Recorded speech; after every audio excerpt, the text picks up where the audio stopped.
मऊ, रसाळ आणि तुपाने भरलेला हा मुगाच्या डाळीचा हलवा पाहून तुमच्या तोंडाला पाणी सुटले ना? तर वाट कसली बघताय? चला तर मग हॉटेल सारखा दाणेदार मुगाच्या डाळीचा हलवा बनवूया, ते पण सोप्या पद्धतीने. मग वाट कसली बघताय? चला आपण हॉटेल सारखा मुगाच्या डाळीचा दाणेदार हलवा बनवूया. त्यासाठी मी इथे 1 वाटी मुगाची डाळ स्वच्छ पाण्याने धुवून कोरडी करून घेतलेली आहे. साखर, 2 चम्मच बेसनचे पीठ, 2 चम्मच गरा, नंतर ही 1 वाटी घेतलेला आहे तर याच्या तिप्पट मी पाणी घेतलेलं आहे. अर्धी वाटी तूप, वेलची पूड आणि इथं काजू आणि बदामचे छोटे छोटे काप करून घेतलेले आहेत. तर चला तर आपल्या रेसिपीला सुरुवात करूया. तर आपली पहिली स्टेप ही आहे की आपण ही जी डाळ आहे ती थोडीशी भाजून घेऊया.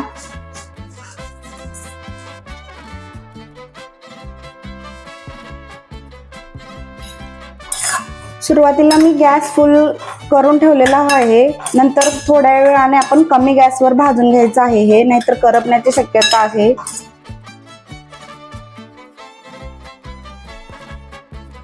साधारण याला भाजण्यासाठी कमी गॅसवर 7 ते 8 मिनिट लागतील. छान वास आणि थोडस ब्राऊन कलर येईपर्यंत भाजायची आहे ही डाळ.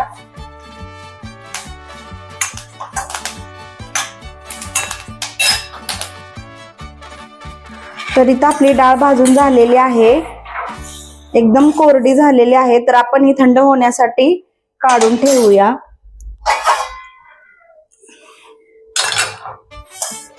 मी या चाळणीमध्येच काढून ठेवते.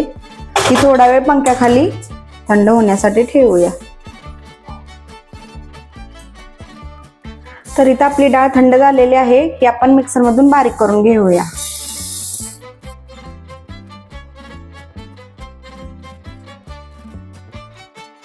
तर इथं आपली डाळ बारीक झालेली आहे.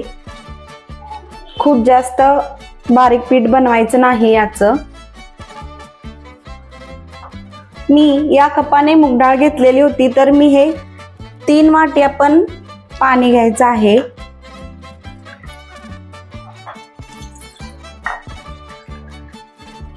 थोडंफार कमी जास्त झालं तरी चालेल.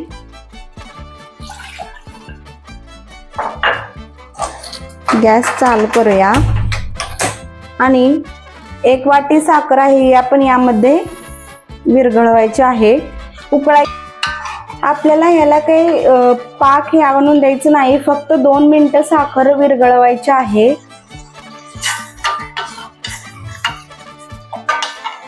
तर बघा आपली साखर इथं विरघळलेली आहे. आपण गॅस बंद करूया.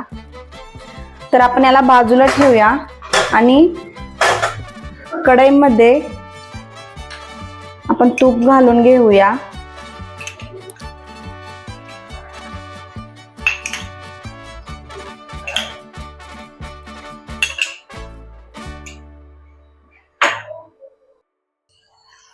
तूप गरम झालेलं आहे. आपण यामध्ये 2 वाटी रवा आणि हे बेसन भाजून घेऊया. हलकासा रंग येईपर्यंत हे दोन्ही भाजून घेऊया.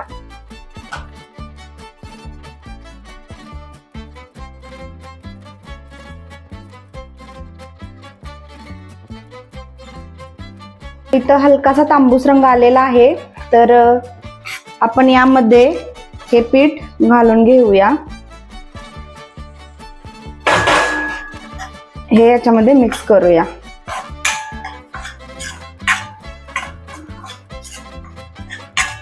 पूर्णपणे मिक्स करून घ्यायचं आहे हे पीठ. गुठळी होऊन द्यायची नाही.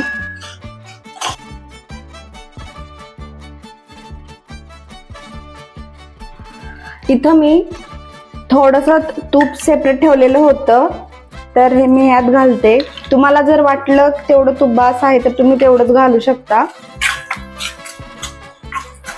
तुमच्या इच्छेनुसार तुम्ही कमी जास्त करू शकता.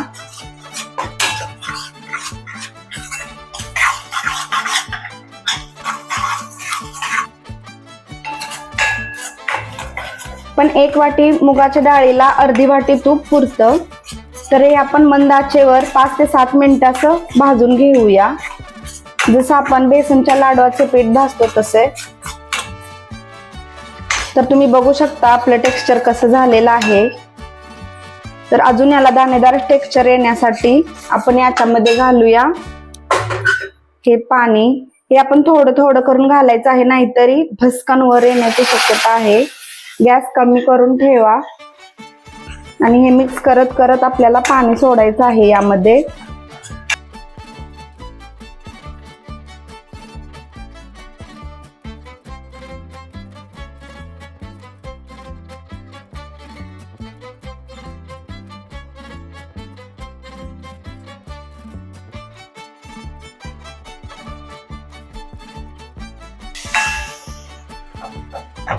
याची गुठळी होऊन द्यायची नाही, व्यवस्थित मिक्स करून घ्यायचं. आणि हे राहिलेलं पाणी सुद्धा आपण याच्यामध्ये ओतून द्यायचं आहे आणि हे मिक्स करून घेऊया. आता जरी हे असं पातळ दिसत असलं तरी हे शिजल्यानंतर व्यवस्थित रव्यासारखं आपण जसा रवा बनवतो तसं व्यवस्थित येतं.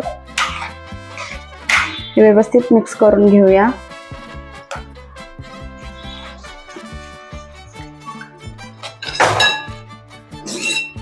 तर तुम्ही बघा हे मिक्स झालेलं आहे. तर आपण हे तोपर्यंत शिजवायचं आहे जोपर्यंत याचं टेक्स्चर आपण जसा गोड शिरा बनवतो त्याच्यासारखं होत नाही.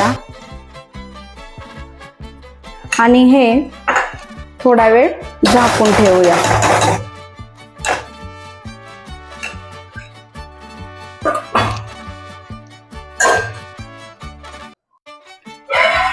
तर इथं मी वाफ काढलेली आहे. तर इथे आपला हलवा तयार झालेला आहे.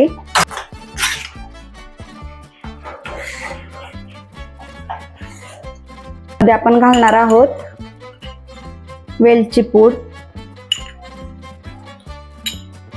आणि ड्रायफ्रुट्स.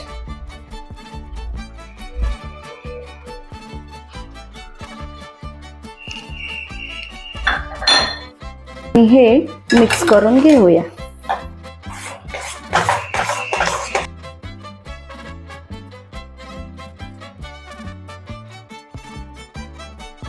मुगाच्या डाळीचा हलवा तयार झालेला आहे. तर ही रेसिपी नक्की तुम्ही घरी ट्राय करा. हा व्हिडिओ तुम्हाला आवडला असेल तर माझ्या चॅनलला लाईक, शेअर, कमेंट आणि सबस्क्राईब करा. भेटूया पुन्हा एका नवीन